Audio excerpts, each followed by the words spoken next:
The antlers on the Wendigo are a modern adaptation that does not originate in traditional Algonquin lore. So where did the antlers come from, right? So you look at a picture of a Wendigo, most of the time now they're going to have these giant deer antlers on their head.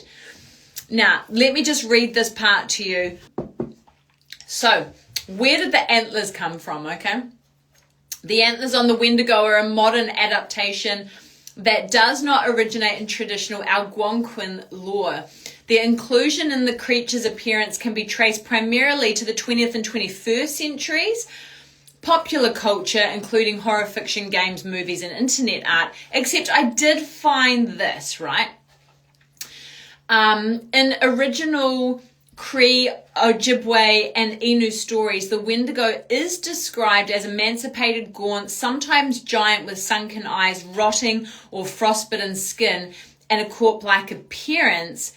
However, there is some studies somewhere, stories, that potentially they did have antlers. So I do think that the introduction of pop culture with the antlers coming in the early 2000s, that they potentially have taken maybe one or two stories or descriptions and dragged it in, because that's what they do in Hollywood and media and that sort of stuff. They go, well, there's a little wee thread of evidence here. Let's take that and put this in here. And then what happens is that kind of morphology changes, the stories change because the media popularizes it, and then all of a sudden you search Wendigo and it comes up with antlers.